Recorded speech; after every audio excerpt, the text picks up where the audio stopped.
ఏంటంటే అవసరానికి అనుకూలంగా ఊసరవెల్లిలాగా ప్రవర్తించడం. అక్కడ బెడ్స్ కొట్టింది కాబట్టి బెడిసి కొట్టి ఇప్పుడు గవర్నమెంట్ వచ్చింది, వాళ్ళు ఎలాగో ఇబ్బంది పెడతారని తెలుసు ఆమెకి. ఎందుకంటే ఎవరో ఒకళ్ళు కేసు ఫైల్ చేస్తారు కదా, ఇబ్బంది పడుతుందని ముందే తెలిసి క్షమాపణలు అడిగింది. ఎందుకంటే వీళ్ళ వ్యక్తిత్వం, లోకేష్ గారు కానివ్వండి, చంద్రబాబు గారు కానివ్వండి, మరి మా పవన్ కళ్యాణ్ గారు కానివ్వండి, స్త్రీలను గౌరవించేటువంటి వ్యక్తులు. సాటి స్త్రీ అని చెప్పేసి పక్కన మన ఆడపిల్లల లాంటి ఆడపిల్ల అని కనికరంతో విడిచిపెడతారు అని ప్రాధేయపడింది. అసలు అలాంటి మనిషిని క్షమాభిక్ష అనేది పెట్టకూడదండి. అదే కనికరంతో మరి మళ్ళీ జనసేనలోకి వచ్చే ప్రయత్నం చేస్తున్నారేమో, మరి ఆహ్వానించడానికి రెడీగా ఉన్నారు? అసలు సమస్య లేదండి. పవన్ కళ్యాణ్ గారు ఆహ్వానిస్తున్నా సరే మహిళా విభాగం తరపున అసలు మేము ఎవరం ఒప్పుకోం కూడా. ఎవరినైనా ఆహ్వానిస్తాం మేము. ఈవెన్ జగన్మోహన్ రెడ్డి గారు వస్తున్నా కూడా మేము ఆహ్వానిస్తాం. ఆహ్వానించి మా జనసేన జెండా కప్పి జెండా ఇచ్చి పనిచేయడానికి పక్కన కార్యకర్తలా మేము పని చేయించుకుంటాం. కానీ అట్లాంటి నీచమైనటువంటి ఒక స్త్రీని తీసుకొచ్చి, స్త్రీ జాతికి కళంకమైనటువంటి ఒక స్త్రీని తీసుకొచ్చి, ఆమె వ్యక్తిగత జీవితం ఏదన్నా కావచ్చు, రాజకీయ పరంగా మా అధినేతని ఎన్నో దుర్భాషలు ఆడింది ఆవిడ. మా విభాగం పేరే వీర మహిళా విభాగం. అటువంటి వీర మహిళా విభాగంలోకి అలాంటి స్త్రీలకి ఆహ్వానం లేదంటారు. ఇప్పుడు శ్రీరెడ్డికి ఎక్స్పెషల్ గా లేదు, అసలు లేదు. తను ఒక లిస్ట్ లోనే లేదంటారు. సమస్య లేదు. ఓకే, మరి మీ శ్యామల, యాంకర్ శ్యామల కూడా మరి అయ్యే కామెంట్ చేస్తూ వస్తుంది. ఇప్పటికి కూడా నిన్న కూడా ఒక పోస్ట్ పెట్టింది తను. ఎందుకంటే జగన్మోహన్ రెడ్డి గారి గురించి ఎక్కడ అసభ్యంగా మాట్లాడినా, మీరు ఈ అరెస్టుల పర్వం ఆపకపోయినా నెక్స్ట్ మళ్ళీ వచ్చేది వైసీపీయే కాబట్టి అప్పుడు మాత్రం దీనికి 10ంతల పరిణామం కూడా మీరు ఎదుర్కోవాల్సి వస్తుంది, ఎవరికీ తప్పదు శిక్షలు అనేటివి అని చెప్పేసి కూడా అంటుంది. మీ అక్రమాలన్నీ బయట పెడతామని కూడా వార్నింగ్ ఇస్తుంది. మరి ఏం చెప్తారు? ఇప్పుడు అన్ని ప్రెస్ మీట్లు పెడుతుంది కదండి, అక్రమాలు ఏమున్నాయో పెట్టమనండి. నేను జనసేన పార్టీ వీర మహిళగా నేను ఓపెన్ ఛాలెంజ్ చేస్తున్నా. ఏం అక్రమాలు చేశారనేది ఇదే ప్రెస్ మీట్లో. ఎప్పుడు అధికారంలోకి వచ్చాక పెట్టక్కర్లేదు, ఇప్పుడే పెట్టమనండి. తప్పు చేసుంటే అధికారంలో ఉన్నా అధికారంలో లేకపోయినా కూడా శిక్ష అనుభవించవచ్చు కదా, ఇప్పుడే పెట్టొచ్చు కదా. ఎందుకు ఆ శ్యామల అనే ఆమె, శ్రీరెడ్డి లాంటి వాళ్ళే ఎంతో మంది అయిపోయారు. ఎన్ఆర్ఐ విభాగంలో ఆమె పేరేదో ఉంది, ఎన్ఆర్ఐ విభాగంలో ఇలాగే విచ్చలవిడిగా రెచ్చిపోయింది. ఒక ప్రెస్ నోట్ రిలీజ్ చేశారు. ఆమెకి వాళ్ళకి పార్టీకి అవసరం ఉన్నంత వరకు ఉపయోగించుకున్నారు ఆమెని. ఆమె మీద ఎప్పుడైతే జన సైనికులు బాణాలు ఎక్కువ పెట్టారో అప్పుడు మా విభాగానికి ఆమెకి, ఎన్ఆర్ఐ విభాగానికి ఆమెకి ఎలాంటి సంబంధం లేదని జగన్మోహన్ రెడ్డి గారు ప్రెస్ నోట్ రిలీజ్ చేశారు.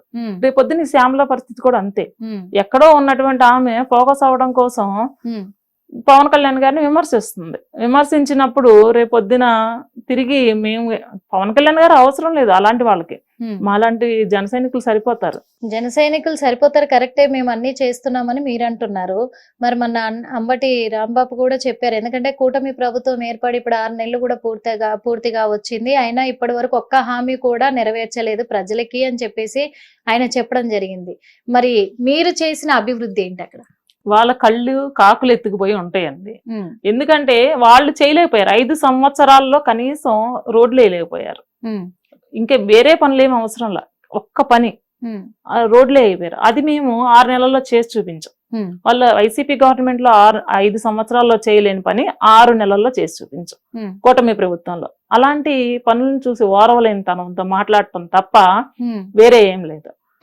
మరి తల్లికి వందనం కానివ్వండి, ఉచిత బస్సు కానివ్వండి రాబోయే రోజుల్లో వస్తుంది. బడ్జెట్ మొత్తం 0 చేసేసారు. అక్కడ ఏమీ లేదు, పూర్తిగా అప్పుల్లోకి తోసేశారు. ప్రతి కుటుంబానికి లక్షల్లో అప్పు నెత్తి మీద భారం వేశారు.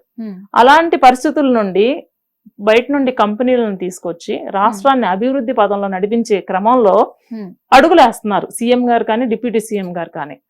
దానిలో భాగంగా ఒక్కొక్కటి నెరవేరుస్తూ వస్తున్నారు. దీపం పథకం ఆల్రెడీ అమలు చేశారు. రోడ్ల గురించి అమరావతి, అట్లాగే పోలవరం కానివ్వండి, అట్లా ఒక్కొక్కటి క్రమక్రమంగా అభివృద్ధి జరుగుతా వస్తుంది. గవర్నమెంట్ వచ్చి 1 ఇయర్ కూడా అవ్వలేదు. ఇంత అభివృద్ధి జరుగుతుంటే దాన్ని ఓర్వలేక మనం 5 సంవత్సరాలు ఉన్నాము విప్పి చూపించుకోవడానికి, బంతులు చామంతుల గురించి ఆడుకోవడానికి తప్ప మనం ఎందుకు పనికి రాకపోయాము? తెలుగుకి తెగులు పట్టించి బూతు భాషని ప్రజలకు ఇచ్చాను తప్ప అభివృద్ధి ఇవ్వలేకపోయాము. ఈ బంతులు చామంతులు ఏంటి అనేటువంటి అక్కసుతో మాత్రమే వాళ్ళు మాట్లాడుతున్నారు తప్ప, మా అభివృద్ధి చూసి ఓర్వలేక మాట్లాడుతున్నారు తప్ప ఏం లేదు. మధ్యలో ఈ బంతులు చామంతులు ఎక్కడి నుంచి వచ్చి? వైఎస్ఆర్సీపీ గవర్నమెంట్ లో మంత్రులుగా ఉన్నటువంటి కొంతమంది, ఎమ్మెల్యేలుగా ఉన్నటువంటి కొంతమంది ఆడవాళ్ళ విషయంలో వీడియో కాల్ రికార్డింగ్స్ కూడా మీరు చూసే ఉంటారు. గంట వస్తావా, అరగంట వస్తావా అని చెప్పి కొంతమంది అసభ్యంగా ఆడవాళ్ళని ఇది చేశారు. మరి వాళ్ళని చూసి రాబోయే తరాల్లో ఉన్నటువంటి మేము అప్కమింగ్ లీడర్స్ మేము ఏం నేర్చుకోవాలండి? అదే మీరు ఇప్పుడు వీర మహిళా సంఘానికి మీరు ఒక నాయకురాలే కాబట్టి మరి మీరు చెప్తున్నారు కదా వాళ్ళు అసభ్యంగా ప్రవర్తించారు మహిళలతోటి అని చెప్పేసి. ఎలక్షన్స్ కు ముందు పవన్ కళ్యాణ్ గారు ఒక మాట ఇచ్చారు అక్కడ ఉన్న ప్రజలందరికీ కూడా, ఏమనంటే తప్పిపోయిన మహిళలందరినీ కూడా, మిస్సింగ్ మహిళలందరినీ కూడా ఎక్కడున్నా నేను తీసుకొస్తాను సురక్షితంగా అని చెప్పేసి. ఎందుకంటే వైసీపీ పార్టీ నాయకులే ఇలాంటి ఇలా ఏమంటారు హ్యూమన్ ట్రాఫికింగ్ అంటే నేను అనొచ్చో లేదో మేము అనకూడదు అని చెప్పేసి అంటలేము, అంటే వాళ్ళే చేస్తున్న ఘోరాలు ఇవి అని చెప్పేసి అవన్నీ కూడా బయట పెడతాను, ప్రతి ఆడపిల్లని నేను క్షేమంగా తీసుకొస్తాను అన్నారు. కానీ ఇప్పటి వరకు కూడా ఎవరిని కూడా తిరిగి తీసుకురాలేని పరిస్థితి ఏర్పడింది గెలిచిన తర్వాత, మాట తప్పారు అని అన్నారు. మరి మీరు ఒక వీర మహిళని, ఇప్పుడు జనసేన పార్టీకి ఒక మహిళా కార్యకర్తగా మీరు ఏం చెప్తారు? వాళ్ళకి తెలియని విషయం ఏంటంటేనండి, కూటమి గెలిచిన తర్వాత మహిళలు రాలేదండి. కూటమి గెలవక ముందే విశాఖ కమిషనర్ గారు ప్రెస్ మీట్ పెట్టి హ్యూమన్ ట్రాఫికింగ్ జరిగిన మాట వాస్తవం, విదేశాలలో మహిళలు పెద్ద ఎత్తున మగ్గిపోతున్నారు అని చెప్పి ఆల్రెడీ చాలా మందిని పిలిపించారండి. వైసీపీ గవర్నమెంట్ ఉన్నప్పుడే గవర్నమెంట్ కి సంబంధం లేకుండానే పోలీస్ వ్యవస్థ ద్వారా ఈవెన్ ప్రతిపక్షాల అండతోటి చాలా మందిని తీసుకొచ్చారు. మరి ఇంకా వాళ్ళు పార్టీలోనే ఉన్నారు కదా అప్పుడు ఎందుకు చెప్పలేదు? మేము పవన్ కళ్యాణ్ గారి మీద దుమ్మెత్తి పోసాము ఆయన చెప్పినందుకు. ఇవాళ కమిషనర్ గారే ప్రెస్ మీట్ పెట్టి చెప్పారు మాది తప్పయింది అని. ఆ రోజు ఎందుకు చెప్పలేదండి? అంతకు ముందే వచ్చేసారండి మహిళలు మొత్తం. ఎవరైతే హ్యూమన్ ట్రాఫికింగ్ జరిగిందో కొంతమందిని చంపేశారండి, వాళ్ళకు లొంగనటువంటి మనుషులను కొంతమంది చంపేశారు. అవన్నీ కూడా ఇప్పుడు రెడ్ బుక్ అన్నారు కదా, ఇలాంటి వాళ్ళ చిట్టా మొత్తం అందులో ఉంది. ఖచ్చితంగా శిక్షలు అమలు అవుతాయి వాళ్ళందరికి కూడా. ఓకే, అందులో ఉందంటారు. మరి దేశం గురించి, రాష్ట్రం గురించి, రాష్ట్ర ప్రజల గురించి ఇంత ఆలోచించే కూటమి ప్రభుత్వము ఈ రోజున మరి పహల్గామా దాడిని ఉద్దేశించి ఆపరేషన్ సింధూర్ అని ప్రధానమంత్రి మోడీ గారైతే ఒక ప్రక్రియను చేపట్టడం జరిగింది.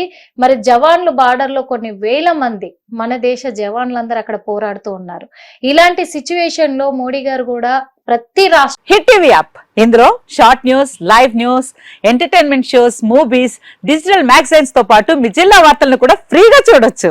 ఇంకెందుకు ఆలస్యం, వెంటనే హిట్ టీవీ యాప్ ని డౌన్లోడ్ చేసుకుని ఫ్రీగా ఎంటర్టైన్మెంట్ పొందండి. Hit TV app, hit TV app, please download hit TV app. Hit TV app ని ఫ్రీగా డౌన్లోడ్ చేసుకుని ఎంజాయ్ చేయండి. మీకు నచ్చిన ఎంటర్టైన్మెంట్ కోసం హిట్ టీవీ యాప్ ని ఫ్రీగా డౌన్లోడ్ చేసుకుని ఎంజాయ్ చేయండి. హిట్ టీవీ యాప్ ని డౌన్లోడ్ చేసుకుని ఆస్వాదించండి, ఆశీర్వదించండి. ఇంతమంది సెలబ్రిటీలు హిట్ టీవీ యాప్ ని డౌన్లోడ్ చేసుకోండి అని చెప్తున్నారంటే ఎంత మంచి యాప్ ఆలోచించండి.